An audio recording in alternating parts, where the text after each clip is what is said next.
Hello, my dear. Hello, how are you? Oh, wow, there's that beautiful accent. I love it. Speaking of the UK, where are you from? I'm based out in London, England. London, Yeah. England. I love it.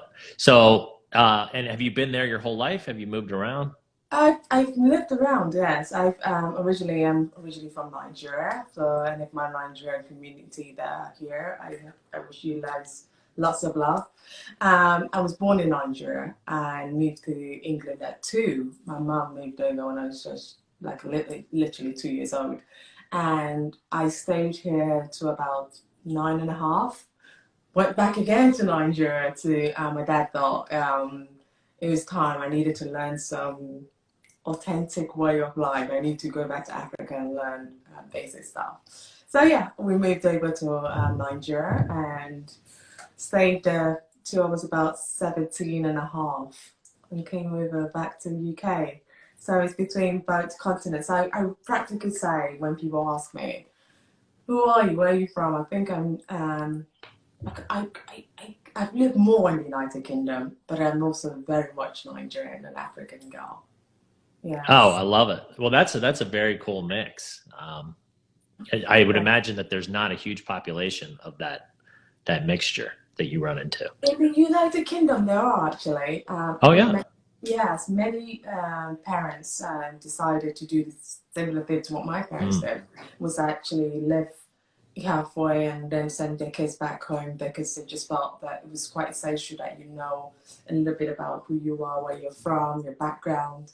Yeah, so you see a lot of us in the United Kingdom. Very good. Well, there you go. You learn Well, thank something every you. day, and I did not know that. Yes. How are you? So I'm super excited. I love what you're doing. I think it's a really cool, like I was saying briefly when we logged on here, pain is one of these things, like we all have this association with that word. I've found that pain, if you change your association with it, like obviously nobody wants to have pain in the traditional sense, but you can't learn without pain. You can't grow without it. And so I'm dying to talk to you as a pain expert and how to make your day painless. Please tell us about, let's start a little bit about with your journey and how you, I mean, we just talked about your background, but how you got to this point and kind of what you're doing with it and what your goal is moving forward. Okay, so my journey started from a very young age. Everyone asked me, why pain? Why did you think my book should be called? This is not my book, by the way, but this is my handsheet that I hold every time I do my interview. Everyone asks, why painless? Well, what does that mean? What does that actually mean? I know I was born at 10, when I was born, I have sickle cell anemia.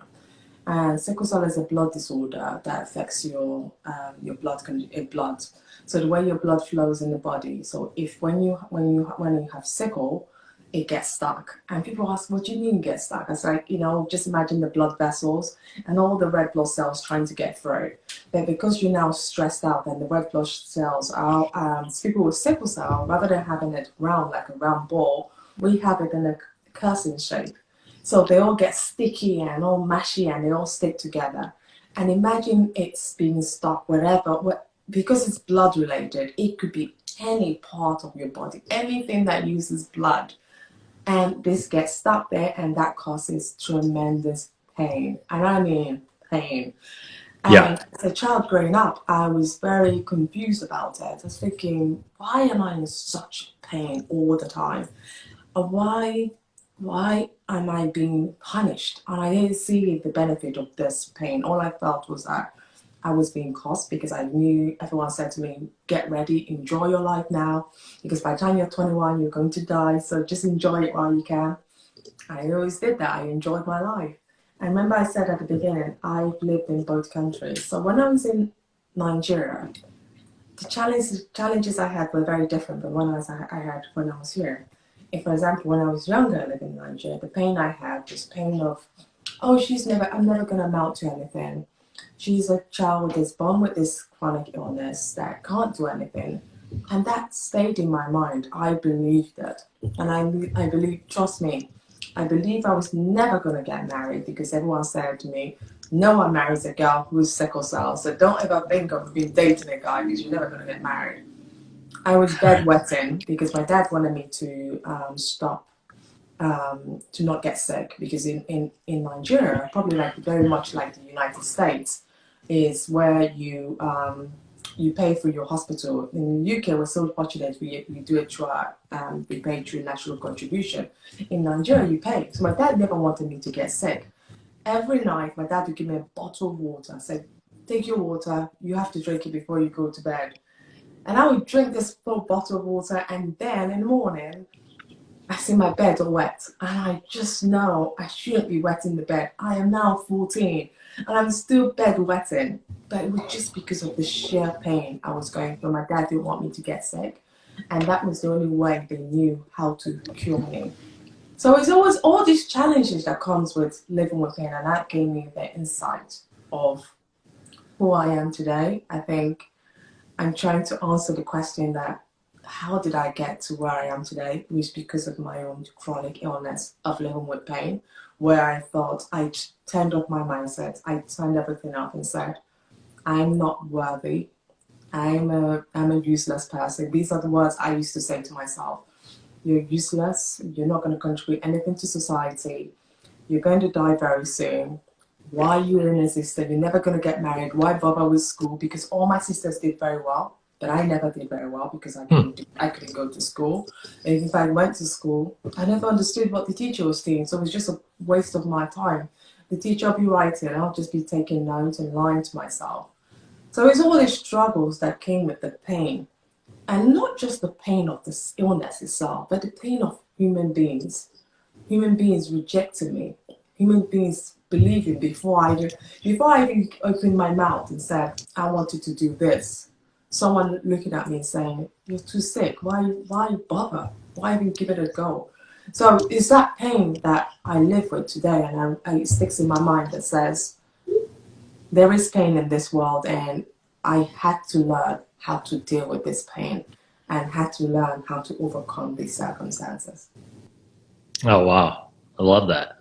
I mean, yeah, it's like, it's almost like you want pain in a way, right? Because would you be where you are today? And you know, would you, if you don't figure out a way to overcome it, and if you don't have that, like, that deep pain that, so it's like I like the phrase, without the bitter, the sweet just ain't as sweet. It's like you don't know how great it is when you're able to, like, kind of overcome it and break through. You know, do you feel like there was a point in your life when you started realizing you could use this pain for, you know, instead of against you, and you know, kind of transitioning into what you're doing now? Oh gosh, that took a while. I have to be honest. It wasn't something that just came Right. automatically. It wasn't something I said to myself, oh gosh, I could do this. This is going to be an easy process. No, it took many years of me really hurting. And I think I always say to people, to heal, you need people to heal you. As much as everyone says, oh, you could do it, you always need someone who truly believes in you, who sees you on a different landscape, who sees you different from the way your mom and dad will see you, the way the world will see you, but someone who sees some potential in you and is willing to take that big risk. I found that person, and that person saw me and said, I remember I had a business trip, and I was so excited to go for this trip because it was one of my real first business, taking risks and saying, okay, I want to do this. I want to go on a trip. And I remember getting all ready a day before I got sick. And I was saying to myself, oh, it's just a minor sickle cell pain. It's going to go away. Don't worry about it. And it's going to go away. But by the night time, I noticed this thing, it was not going away. It was just getting worse. And I remember calling my mother saying, look, I think I have sickle cell, but it's going to go away. I believe it's going to go away. I've been doing everything. I've been doing everything right. I've been taking my medicine. And she said, are you not meant to be traveling tomorrow? I said, yeah, I am. She said, oh, I don't think you should. I think you should think about rescheduling that flight. No, no, no, no, no. This is my one big opportunity to shine. And she said, but the country you're going through to might not recognize all the painkillers you're going to bring with you to this country, because when I travel, I take really, really strong painkillers. And she said, are you sure you want to take that risk just because you want to prove to somebody you could do a business? What even? What if it's not even meant to be? I said, no, no, no, this is negative speaking. I believe I could do it. Midnight, it got worse. I couldn't breathe, so I called the ambulance. I never called the ambulance, but this time I called the ambulance and say, please take me to hospital, because it's either I sit here and rot away or I go to hospital. I know at least if you go early, there's a chance of you guys catching my sickle cell and helping me heal. I got to hospital. By then my crisis was so bad. It was not a crisis of recovery. It was a crisis of now intensive care, because this is why they always say to us, when you notice signs of you being sick, or even with life, when you notice your journey, it's like someone who's going into credit card debt. The more you dig in, the more you take, it keeps getting worse. You keep getting more, you keep getting more credit card debt. It's the same thing with our illness. The more you let it be, the more you get sick. So I got there. I ended up in intensive care because my sickle cell was so bad. I didn't have the energy or even know how to call these people, because I was so well, I couldn't even speak on the phone. And that's when when I started recovering, realized where I was. Reality then kicked in. I realized that I'd missed this meeting. I didn't even call the client to tell them I wasn't coming.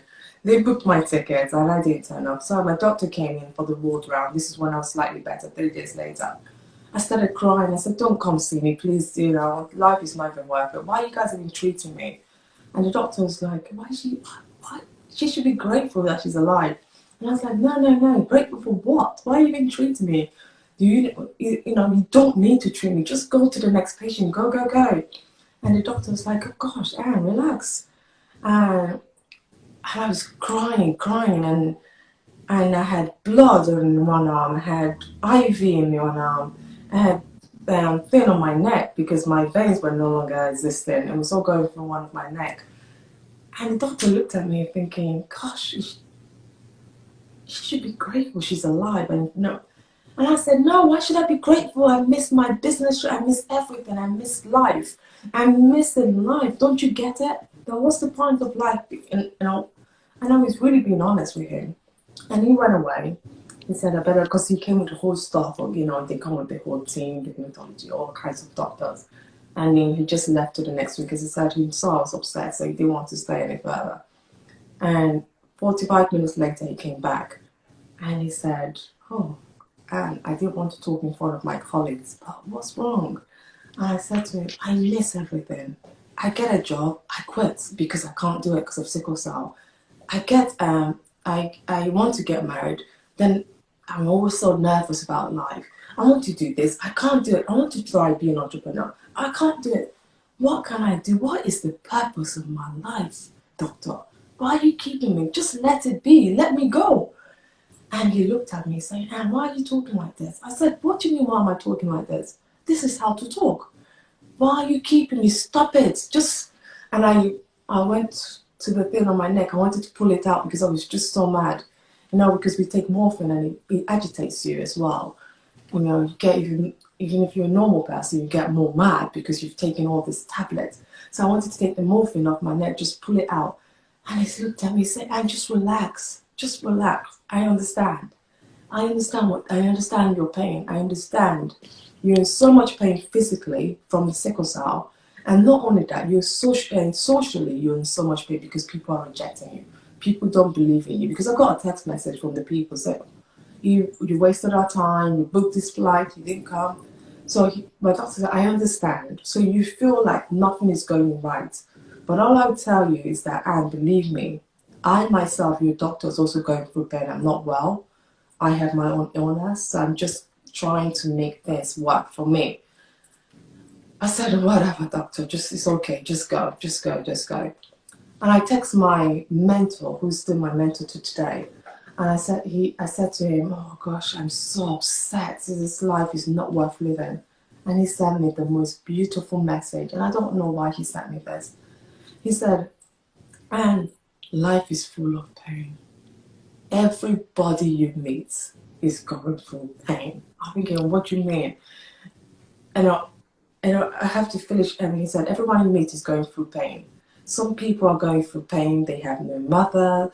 they're going through war pain, they're going through divorce, all kinds of pain. You are just going through your battle right now. Give it time.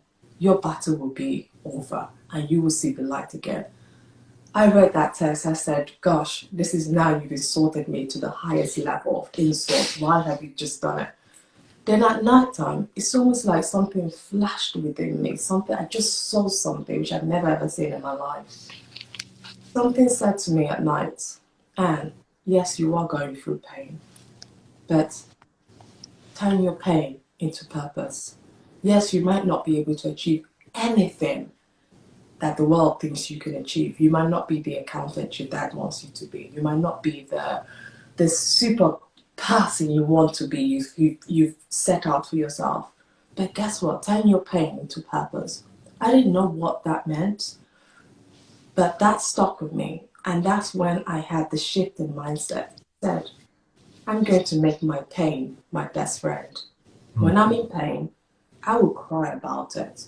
But when I'm well, I will do my very best for society. I will give it my all. And when I'm sick, I don't care. I would just say, okay, it's fine. My friend came knocking at the door. I have to entertain my friend, and I'll make time for my sickle cell pain. And that's how I shift my mindset about it. And that's why I started reaching out to others. I love that. So you shift, yeah. So it's a mindset shift. So you're kind of, the way I would look at it, the term, I use gamification a lot, and kind of tricking your brain into being happier, taking the actions that are good for you. And this is a great example of, it's like, okay, there's nothing you can do about it. And you can either be a victim, that fixed victim in life that says, poor me, like you started your story out in the hospital, like why even bother treating me? What's the point? Or you can become a growth owner, is what I refer to them, which is, okay, life's not perfect. I'm not perfect, but I've got some great stuff going for me, and I've got a purpose, and I know where I'm headed, and I'm going to get there no matter what. And yes, there's going to be obstacles along the way, and there's going to be pain, and I'm going to get whacked. And, but it's the way that you look at that pain and those obstacles. And I like how you said it's, it's like a friend. Did you use the word friend? Yes. Right. Because, and that word's important too, because, it's one thing if you go, it's an enemy coming to just, kind of fire at me versus like, okay, it's a friend coming to pay a visit, and, it may not be the most pleasurable experience, but I know from this, I'm going to become stronger, and I'm going to be able to use this in my life. And it goes back to that very first quote I was saying at the beginning of our episode. Without the bitter, the sweet just ain't as sweet, right? Absolutely. It's very important. So tell me, how are you helping people? How are you using your pain to reduce the pain of the world, so to speak? Yes. So I learned a valuable lesson from my own life. I learned that as much as people, the human world might say you are useless, you're not. Everyone has a specific purpose, but sometimes we need to breed, and we need to nurture and take our time to find our purpose. Some people's purpose can come out when they're little babies. They know what their purpose is. Some people come out when they're teenagers. Some comes out when they're adults. But we just need that time to nurture ourselves, to not rush the process, because I think so often we rush our process. We want it now. We want things to happen. I was the oldest person when I graduated from university. I was the oldest person in my class. At that time, when I started university, I was 22. Most of my friends were 18. I used to hide my age because they would ask me, how old you are? I would say, I'm 18. And my sisters, who I'm older than, would come to my university, and I would say to them, girls, if you guys can't say we're cousins, don't come to my university. Just don't show up there. Because I was that embarrassed about my age, about my starting late, and my inability to fit with the protocol, what the norm, what society defined as this is the norm, this is the age you should get married, this is the age you should have kids, this is the age you should do things. I was so embarrassed I wasn't able to fit with that norm. So I realized that it wasn't just me in this pain, that this world is actually, there are a whole bunch of us. In fact, not even a whole bunch of us, it's almost everyone is in one kind of pain or the other. Is it mothers having kids, feeling first time mom, feeling that reluctantness of having the first child and being a mother? Is it someone in credit card debt who's having that pain of not being able to pay your debt because you don't know you're paying off that struggle constantly? With my pain, what it taught me is that pain is pain. It doesn't matter what pain you're going through, you're suffering, and it's that suffering is costing you so much unhappiness. It's costing you to slow down your life. It's costing you not to progress in your agenda, in things you should be doing well, in things you should be focusing. Because I focused when I was doing my own pain, which was a chronic illness pain, I focused so much on my pain that I didn't see the outer world. I didn't know how to relate to the outer world. And that caused me other pains, such as I didn't know how to relate to people doing business. So I lost my business in the first year. I lost all the money because I didn't know what a business is when I started a business, because I didn't know how to human relate. Every time I would try and relate to someone, my sickle cell would hold me back. Then I would use a different mentality. Instead of using a business mentality to deal with that person, I would use sickle cell mentality. Oh, what if I got sick? What if I... Business doesn't care about you getting sick. Business cares about business being done and you signing the contract and being honest with the contract, not using that sympathy vote. You're in debt. It doesn't. No one cares. The bank doesn't care about. When I was sick, I realized that if people who are in debt or people who have a difficult time, you could plead with the bank all you want. Oh, I can't pay my debt this month. I can't pay my debt that month. After 3 months, the bank is calling to you and saying, we're going to repossess your home. We're going to do this. So when you're in pain, if you don't find the strength in you to twist that key and get out of that room and say, look, I have to keep moving. I need to do this for myself. You'll be stuck. And not just you will be stuck.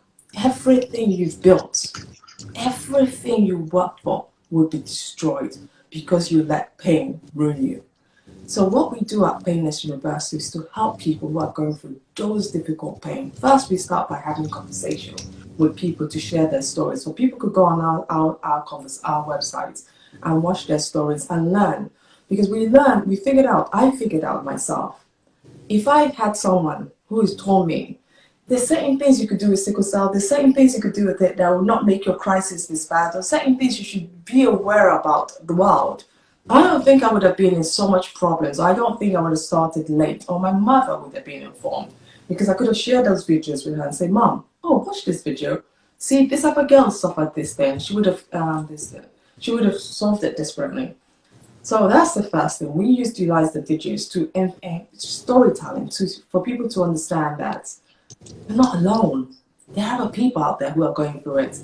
And these things are free tools for you to watch and learn from someone else. And we help people who are going through those pain to bring out the best, to help you thrive.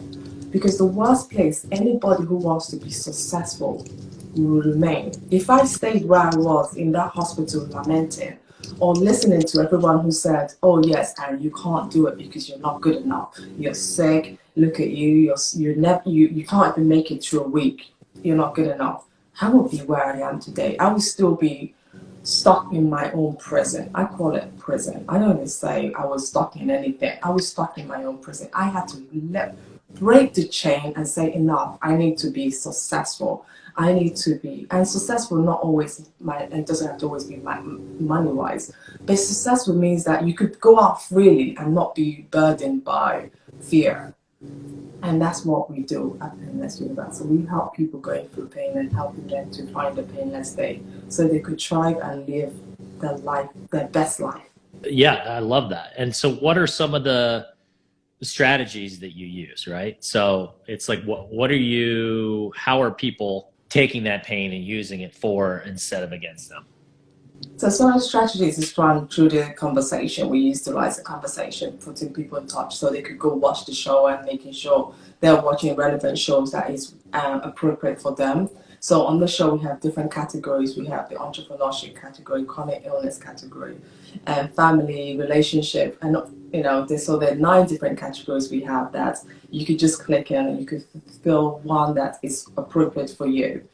Secondly, we pair people up. We pair people with pain. People going through pain. We pair them up with other people so they could find similar person who's in that similar circumstances with them, and they could have the similar. When you share your problems, because I always remember when I was in hospital, I had a patient who was next to me. She had sickle cell, and there were certain things I would complain about, and she said, "Oh, you shouldn't complain about it. This is what you should do," and that made me feel really good, that actually someone else is going through this problem. Right. So we pair people up, people with similar pains. We find you and we find a match for you that which you could talk to. And if that person works for you, it's almost like a dating, but dating for pain. So we do that. We do that matchmaking for you. We also provide services. We find the right people who will provide those services for you, that will talk to you and help you go through certain things. If that matchmaking is not enough, we also provide those services. We work with service providers as well.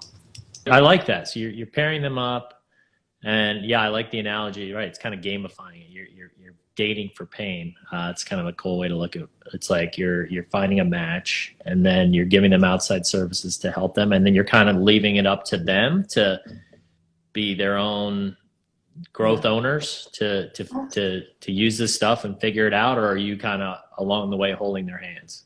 Because we're still new, so we're just every step we have to keep growing us on each step and working on different step that works and seeing what works, and we keep improving our system because we have a system that we use, so we keep improving our different systems depending on the feedbacks we get from our clients. I love it. Well, keep doing that stuff, and I'm very excited to see how you're going to progress in this journey and helping. I think it's a really smart way to do it, because at the end of the day, one of the most powerful emotions is that feeling of like you're not alone and belonging, and there's other people out there. And when you feel like you're alone with pain and nobody else is going, like, I can't imagine a worse feeling, right? Which is, imagine how you probably felt when you were in the hospital with your story that you told. And then, I mean, how great does it feel for you now? Not only are you, you have this huge community, right? And you have all this support, and you have all these people that are going through, and you see, God, not only am I not alone, like, it's like, but there's all these other people that want to support me, and I want to support them. And it's like just building each other up. And that's what this world needs to be all about.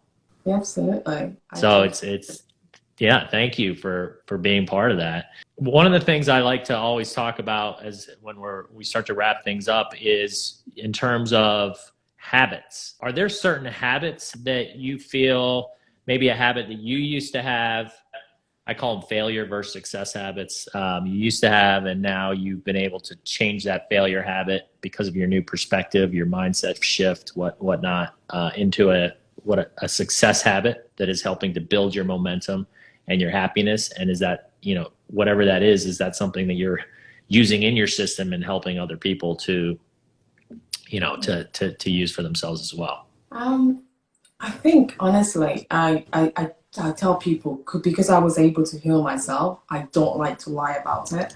I know there's so many people who go out there and tell you could do this, or wake up every day at 5 o'clock, do this, do that. I tell people, listen to your body, listen to your soul, listen to your mind, and do what pleases you.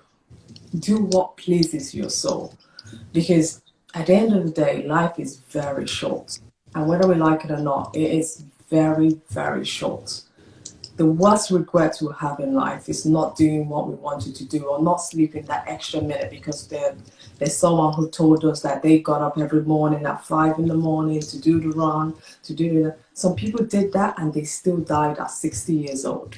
And I know so many people like that. So I say to people, listen to your body. Listen to like today, I woke up, I couldn't get out of bed. And like it said, it was my body saying, I need an extra hour of sleep. And I needed it. I just could not get out of bed. And if I was that kind of person that would say to myself, oh, because I wanted to be this person, I need to do this, I think I would feel my body, because sometimes I think the body heals at different times of the day. And everyone's body heals at different times. My body tends to heal in the morning. This is when I know my body needs to drink lots and lots of water. So whether I like it or not, I have to drink a liter of water first thing in the morning to get the body healing. And I feel it. I feel I'm healing. I feel like all the bad things in me are just being washed away. So I had to learn that skill of listening to me, not listening to my sister, not listening to my kids, listening to my own body, and found out what worked for me. I used to go to the gym. I tried that method and I started getting sick. I got other complications from going to the gym at 6 o'clock every morning. And I got really sick. My doctor said, you have a choice here. You have to either stop that method of working out because it's not working out for you. I can't work out, I can't go for walks during winter when it's cold because I get a sickle cell crisis. So then, this is what I say to people. As much as everyone preaches to you, oh, do this, you'll be so successful. Do what makes your body happy. That's it. That's it. That's all I do. And since I started doing that, I've been my best weight ever. I look healthier than ever, and I've never been in hospital for my sickle cell crisis. The only time I was in Wow. hospital was when I went for my gallbladder removal, which I needed to do 10 years ago, but finally I did it this year in May. Yeah, that took me aback. That took me in hospital. And if I didn't listen to my body, I think I would have even been in hospital longer than I was. I was in hospital for 10 days in intensive care. But because I've been looking after my body, then I didn't. So I just say to people, listen to your body. It's the same way you listen to your finances. Someone could tell you, oh, don't work, spend all your time on being an entrepreneur. Well, I'm sorry, if you don't have money to feed your kids, how can you be an entrepreneur? You need the basic before you could be an entrepreneur. Feed your kids first. Look, make sure the household is good. Then you go out there and become an entrepreneur. I love that. I love that. Great advice. And I love that success habit. I think a lot of people, I just want to kind of reemphasize that. I think that a lot of people will read what other people are doing and they get caught up in feeling like I should do this, right? Like, so for instance, I remember when I was first getting into personal development and reading about how like everybody I felt like I was reading. Like I remember Tony Robbins was one of the very first books I read like 20 some years ago. And he's like, I wake up at 5 a.m. and before the sun comes up, I've had my workout and I've had my shake and then I was like reading other books and they were all saying like they get up at the crack of dawn. And it was like, I just immediately, I was associating success with early rising. And I tried it. I tried it really hard. Like I gave it my best shot. But my biology, like my physiology, literally, I am not a morning person. And I can't cheat the system, right? I mean, there's certain habits that you can get into and you can trick your brain.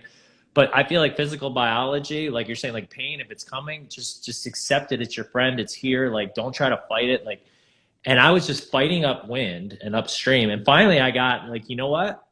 I'm I may not be waking up at the crack of dawn, but I'm extremely productive at night when a lot of people are like in bed by 8 or 9, which is fine if you're an early riser, but I might be up till 10, 11, 12 o'clock and I'm working. Like last night, I was working on a project and I was super excited and my brain was like super sharp and I was focused and that's the time when my brain was alive and when my body was alive. And so I think it's important what you said for people to realize, like, don't feel like you should go to the gym because other people are going to the gym. Like, figure out what do you like to do for exercise?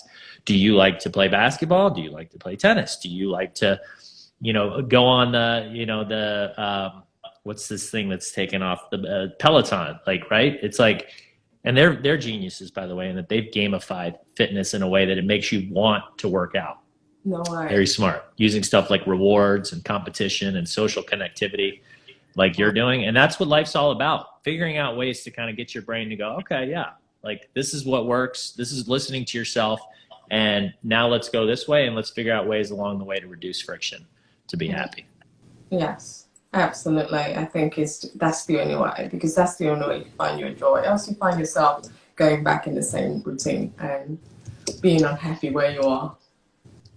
100%. Well, Anne, thank you so much for being on. This was really, really great. And let's keep in touch. I love what you're doing. I want to see your system flourish. Any way that I can help and support you, please don't hesitate to reach out. We are now a connection. We are now part of a greater good community, trying to help the world, help people one at a time, and hopefully that spreads. I was having a conversation this morning with somebody I work with, and we were talking about, like, can you imagine a world where, like, ego and insecurity was like just kind of and just like taken out of the picture, to where it was like everybody's just confident in what they're doing, and they're on a mission, and they know their purpose, and they're helping other people to get to where they want to go, because they're not scared about somebody taking their job or taking something away from them or being jealous. Like, if all that went away, like, what would this world look like? It'd be amazing. It'd be pretty different. It'd be And so that's, yeah. And so when I meet people such as yourself that are on that same, trying to help head things in that direction, I'm always kudos to you, and I love making those connections. So thank you so much, Anne, for being on the show. This was wonderful. Thank you so much for having me. I really appreciate this. I hope I was able to reach out and to say things that you guys wanted to hear, but this is the honest truth. I'm only about the truth because I want people to go get painless in a truthful way, not in oh my God. Yeah, I mean 100%. I mean, you all you can do is share your own personal story, and say what you're doing, and people can take from what they will. What's amazing is personal stories, and you mentioned that term earlier. It's always something that people can relate to. Like, if you have your own personal story, even if somebody doesn't have sickle cell anemia, it doesn't mean that they don't have something that they can relate to for that. And so thank you for sharing your story and what you're doing. This has been great. Thank you so much. Thank you for having me, and have a great day. Absolutely. Okay, Anne. Chicago. Bye. Take care. Thank you. Bye. Okay. That's it for the 5 Core Life. If you haven't already, go ahead and hit that like button on this video and pound that subscribe button so you get notified when new episodes drop. Also, please fill out the free 5 Core Life Evaluator quiz. It's a great way to get a baseline of where you are in the 5 cores and which of the 5 cores you need support. In addition, you'll get some actionable advice that you can apply and start improving your life in the areas that you need it most. That's it for today's episode of the 5 Core Life Podcast. Have a wonderful day. Get moving. Gain momentum. Join the movement. Join Emmett by going to moremomentum.com to take a free life evaluator quiz on where you currently stand in each of your 5 cores.